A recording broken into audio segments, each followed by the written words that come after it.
And also, it was this, this total. The chapel was quiet. Robert Downey Jr. stood alone beside a simple wooden casket, his tailored suit damp from the morning mist. His eyes, so familiar to millions as Iron Man, were hollow now, fixed on a framed black-and-white photo resting on top of the flowers.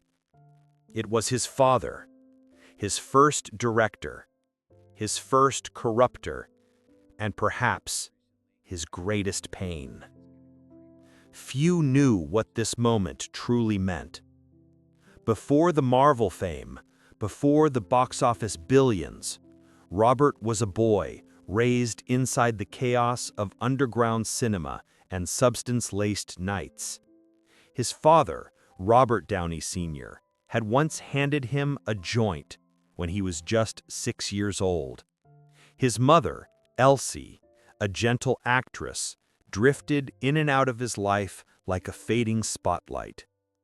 The world sees a comeback story, a redemption arc wrapped in red and gold armor.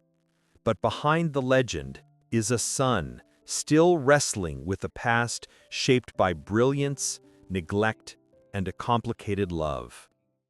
This is not just the story of Robert Downey Jr. This is the story of what happened to the people who made him. Born on April 4, 1965, in Manhattan, New York City, Robert John Downey Jr. entered the world not in a delivery room of peace and quiet, but into the unpredictable orbit of a bohemian, chaotic, and fiercely creative family. His father, Robert Downey Sr., was an underground filmmaker known for surreal, politically charged films. His mother, Elsie Ann Ford, was an actress who appeared in many of her husband's productions. Art was not a calling in their home, it was a condition of existence. Robert made his acting debut at the age of 5, appearing in his father's absurdist film Pound, 1970. It was not just a cameo, it was a foreshadowing. As the years unfolded, Robert grew up on film sets more often than schoolyards, memorizing lines instead of math, watching his parents pour themselves into their art, and sometimes into addiction. By his 20s, Robert had become a rising star in Hollywood. With films like Less Than Zero, Chaplin, and Natural Born Killers, he showed uncanny range, charisma, and intensity. His performance in Chaplin, 1992, earned him an Academy Award nomination, solidifying his place among the most gifted actors of his generation. But talent was never his problem. Control was. As his fame grew, so did his dependency on drugs, some of which had been introduced to him by his father, in what would later be described as a tragically permissive household. Between 1996 and 2001, he was arrested multiple times on charges related to cocaine, heroin, and marijuana. He spent months in prison and rehab facilities while his public image spiraled into scandal. For a while, Robert Downey Jr. was Hollywood's cautionary tale, a wasted genius, undone by demons too deep to name. And then came the impossible second act. In 2008, he donned the iron suit that would change everything. Iron Man wasn't just a blockbuster, it was Robert's resurrection. Over the next decade, he became the beating heart of the Marvel Cinematic Universe, portraying Tony Stark, a flawed genius with a troubled past, in a performance that mirrored his own life more than most fans realized. He didn't just rebuild his career, he rebuilt himself. But success never fully silenced the echo of his childhood. Behind the scenes, Robert continued to grapple with his past, with parents who had loved him, but not always rightly, with a childhood that gave him art, but stole his innocence, with the ghosts of two people who shaped every frame of his life, for better and worse. Because to understand Robert Downey Jr., you have to look beyond the armor. You have to go home.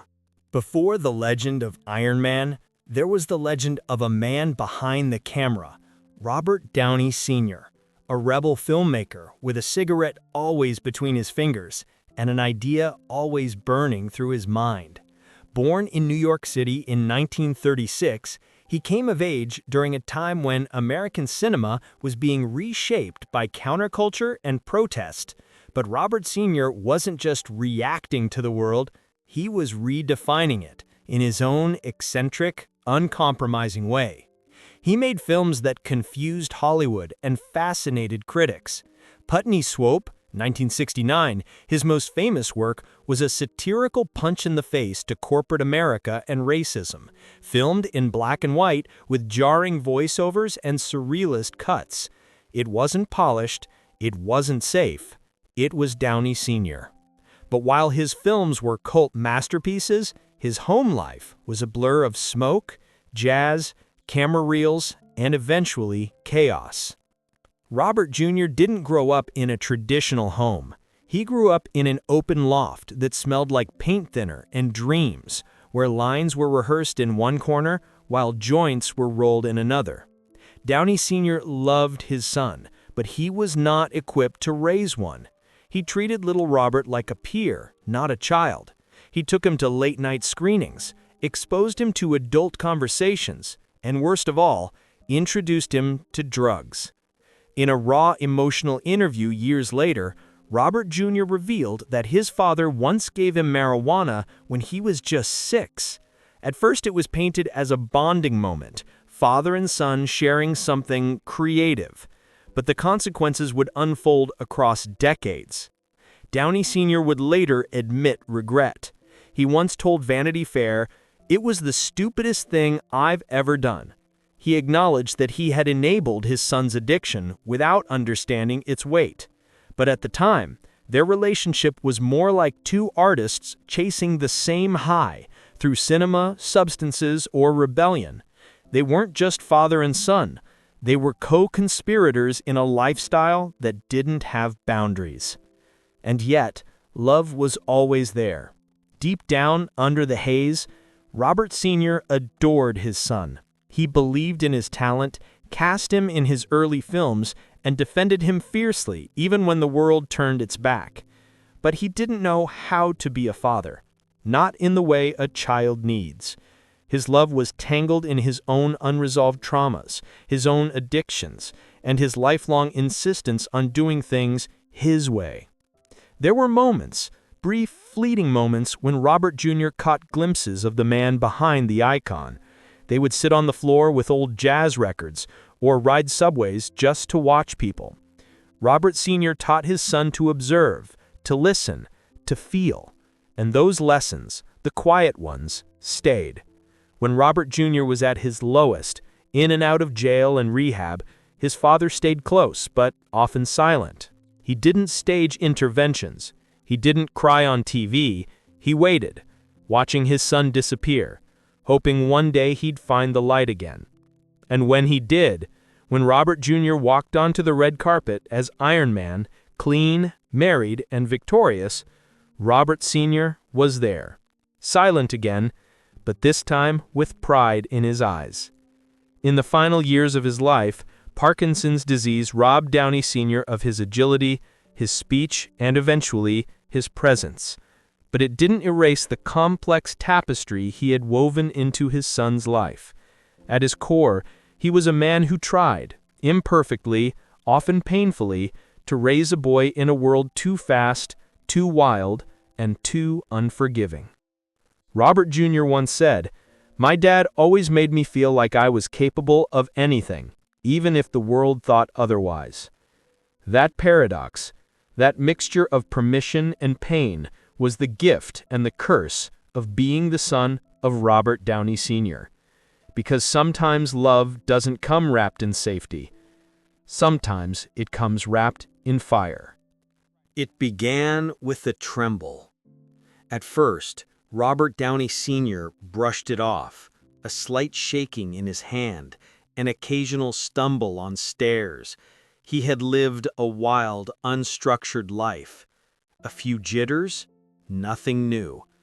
But in the quiet of his Brooklyn apartment, far from the lights of his earlier film sets, something deeper was unraveling. The tremors worsened. His speech slowed, his gaze grew distant. It was Parkinson's disease. A thief of time and dignity, the illness crept through his body with cruel patience.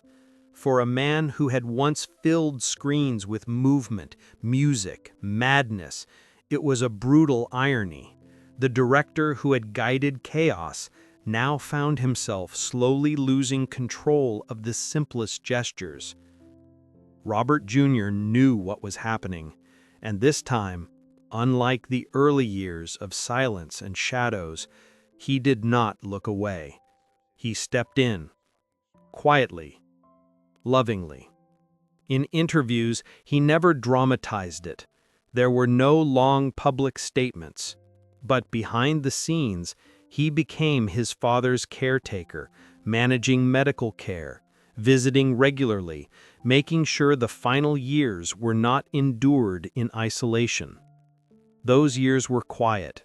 No more film reels, no more camera rigs, just the slow fade of a man who had once lived so loud. On July 7, 2021, at age 85, Robert Downey Sr. passed away in his sleep at his home in New York City. The statement from the family was short and gentle. He died peacefully after battling Parkinson's disease for over 5 years. But for Robert Jr., it was not a peaceful night. The man who had both launched him and nearly lost him, who had handed him both his first film role and his first addiction, was gone.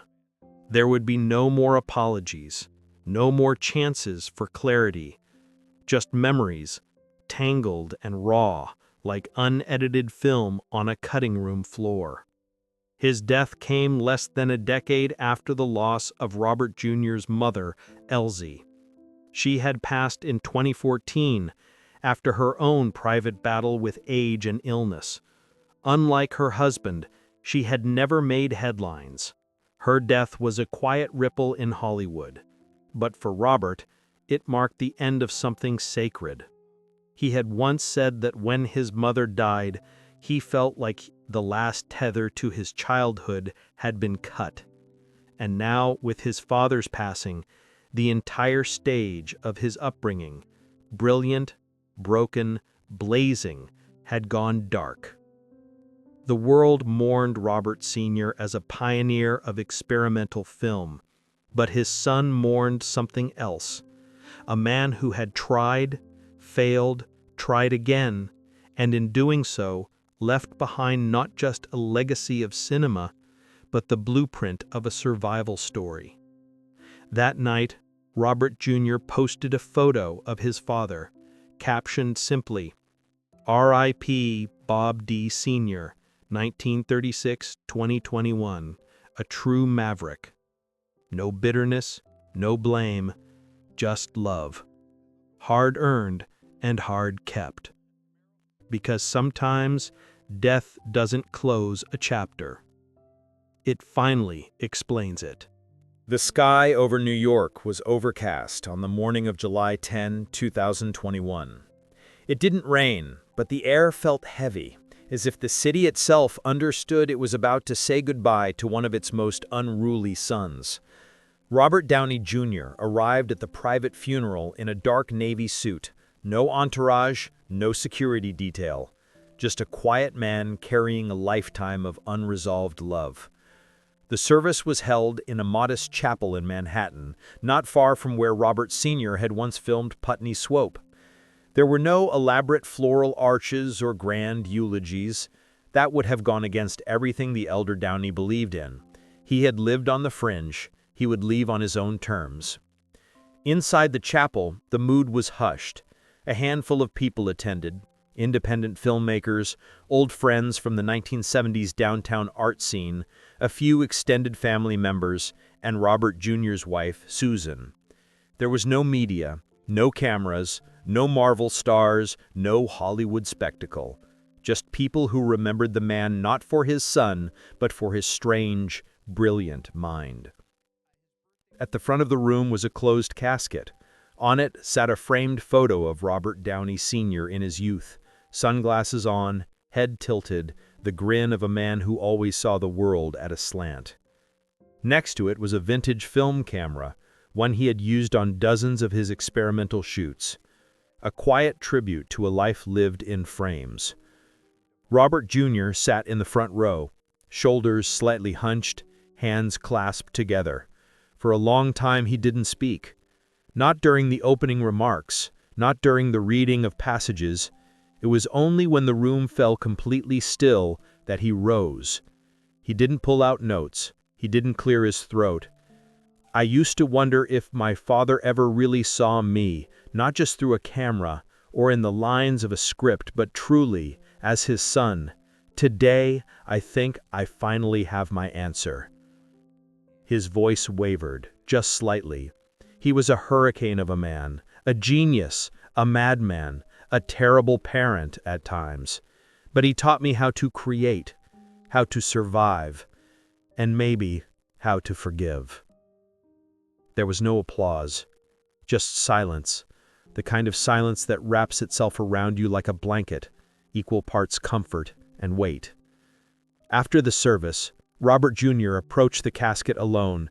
He placed a folded piece of paper on top, a letter, no one knows what it said, and a worn VHS tape, Pound, 1970, the film where he first appeared as a child.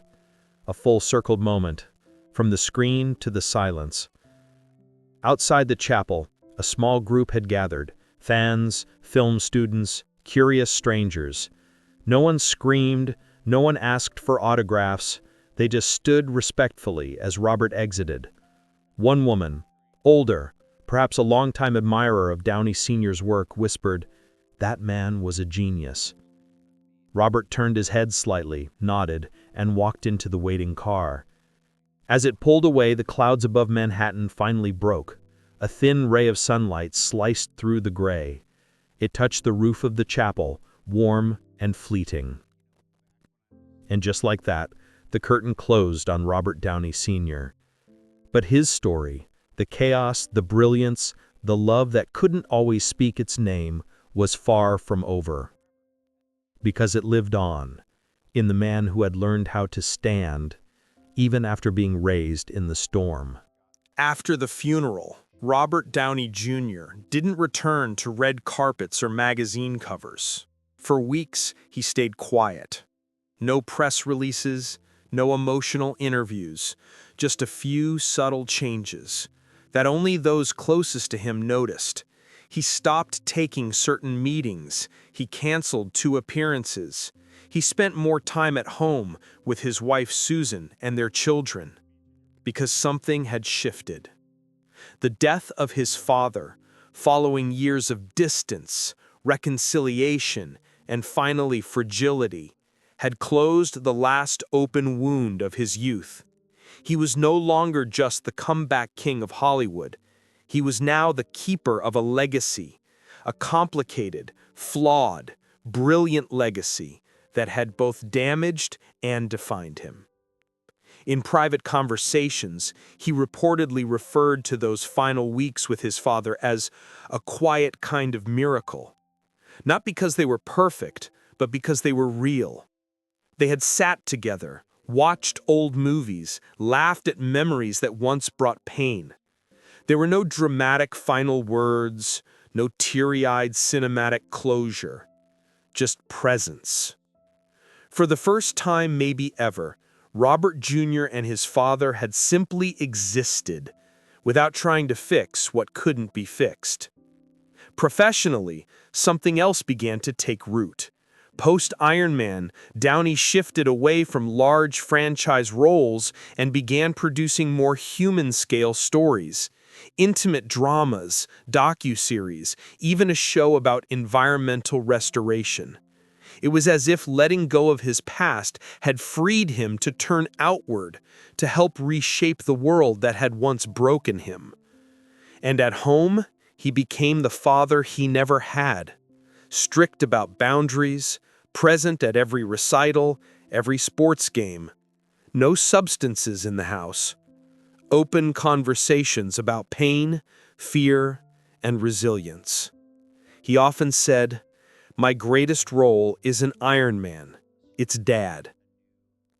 In an Instagram post on what would have been his father's 87th birthday, he wrote, "You were wild. You were brilliant. You were wrong about a lot. But you were right about one thing. The best stories are the ones we survive." Robert Downey Jr. survived. And now, with the storm behind him, he walks forward, not as a son looking back in anger, but as a man carrying both light and shadow, determined to break the cycle, to do it better, to turn inherited pain into something stronger, into love. Some stories aren't written in ink, but in silence, in the things left unsaid between fathers and sons, in the glances that carried both pride and guilt. Robert Downey Jr. didn't just grow up in the shadow of a man like Robert Downey Sr., he was forged in it. He learned early that love could be chaotic, that brilliance and damage could coexist in the same person, and that sometimes healing isn't loud or dramatic. Sometimes it's quiet. A hand held near the end, a memory shared over old film reels, a whisper of forgiveness long overdue. For Robert, the spotlight no longer hides the pain, it honors it. Every performance, every quiet moment with his children, every decision to live clean and honest is a conversation with the ghosts who raised him. Because in the end, we are all shaped by those who came before us. Not perfectly, not easily, but undeniably. And you, have you ever looked at your parents, not as heroes or villains, but as flawed human beings, trying their best? Maybe it's time. Leave your thoughts in the comments. And if stories like these touch you, the stories behind the fame, the truths of life, don't forget to like, share, and subscribe to the channel to know more stories behind the stars.